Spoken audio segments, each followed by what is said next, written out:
si usted me invita a volver a hacer lo que en mi vida practiqué, que lo cortés no quita lo valiente, le voy a decir que no hay que hablar de lo que no se sabe. Y las contradicciones que ha tenido el presidente con su propia canciller, que ha librado una denodada batalla diplomática entre amenazas y ruegos para que se nos prorrogue por unos pocos meses más, 8 meses y medio, las preferencias arancelarias andinas que motivaron esta polémica del arbitraje de la Occidental, se aclara en 2 o 3 conceptos. Nunca aceptó el gobierno del presidente Noboa, ni quien habla, someternos a un arbitraje de un tribunal internacional. Eso está determinado, jamás. Eso está determinado en el Tratado Recíproco de Promoción y Garantía de Inversiones celebrado con los Estados Unidos y con 26 países más, en el caso de los Estados Unidos, Jorge, el año 93, y aprobado y publicado en el registro oficial el 22 de abril de 1997, el 22 de abril de 1997, y que determina con toda claridad que cada una de las partes consciente soberanamente, como en todos los tratados bilaterales de este tipo, en someter cualquier diferencia en materia de inversión al arbitraje obligatorio para su solución. ¿Qué propuso? Luego de plantear el 4 de abril del año 2002, el 4 de abril, estamos hablando de una comunicación que yo dirigía a Bob Selig, entonces representante del comercio de los Estados Unidos, con el objeto de obtener la prórroga en términos de dignidad y de soberanía, pero obviamente comprometiéndonos a resolver problemas. Discúlpeme, Pregúnteme, por favor. ¿Hasta dónde se supo el gobierno del doctor Noboa había aceptado un arbitraje internacional para el tema de impuestos? No, este es el error que lamentablemente y a ratos con cierta persistencia cometen incluso analistas de su objetividad. Jorge, el arbitraje está establecido como se lo digo aquí, como se lo reproduzco en el tratado internacional. Nosotros el gobierno aceptó. En la comunicación. El gobierno de Noboa aceptó. ¿En qué términos? Si usted me lo permite. Por favor, ¿en qué términos?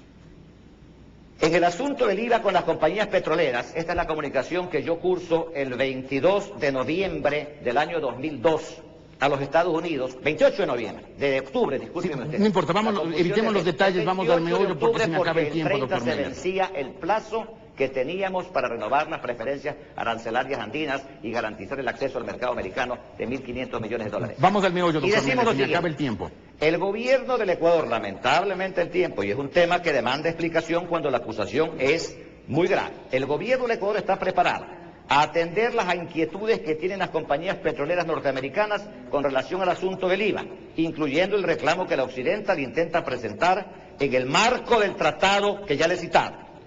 Y esto es lo que dice el Ecuador, soberanamente y con inteligencia, con el objeto de obviar el problema que significaba la no firma de la prórroga, que ahora hemos obtenido una pequeñísima de 8 meses, rogando y metidos bajo la solapa de Álvaro Uribe.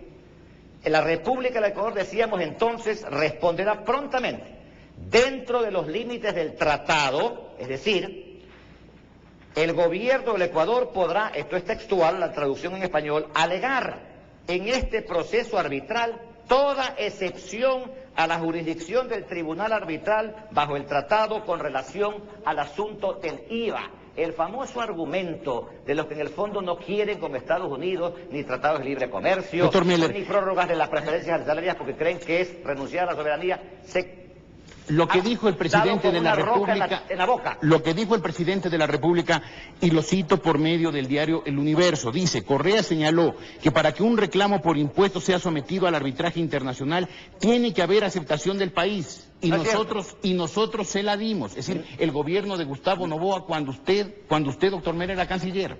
Pero se ve que estoy leyendo mal o expresándome mal en castellano. Estamos expresamente indicando, porque cuando usted plantea una excepción, Jorge, si me permite un minuto hablar como abogado, cuando usted plantea una excepción, no la hace ante el público, pues. No dice, yo no le acepto esa demanda, porque caíamos en indefensión.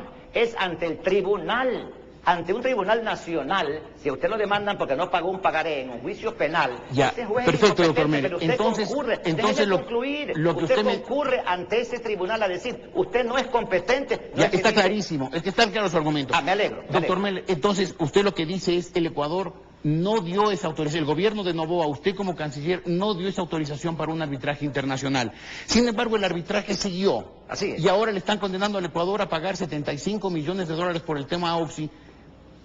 Un arbitraje que, según usted, pues no tiene razón de ser porque el Ecuador nunca dio autorización para ese arbitraje. El tribunal debió haberse declarado incompetente porque la jurisdicción en materia tributaria está exonerada de este sistema. Pero es que la Occidental, cosa que debemos decirlo, no demandó al Ecuador por cuestiones tributarias, demandó al Estado ecuatoriano, como lo ha hecho ahora en el tema de la caducidad, por trato discriminatorio a una compañía extranjera respecto a una compañía nacional y por expropiación. Ese es el contenido de la demanda. Y el tribunal de esa época del leído petrolero, no donde ni siquiera designamos árbitro, caímos en indefensión con este falso discurso de la soberanía que no le da de comer a nadie, que no le da seguridad a la gente, que no evita que la delincuencia sea rampante en el país. Con ese discurso hemos caído en el segundo juicio en indefensión. En el primero, designamos un árbitro ecuatoriano, ¿recuerda usted?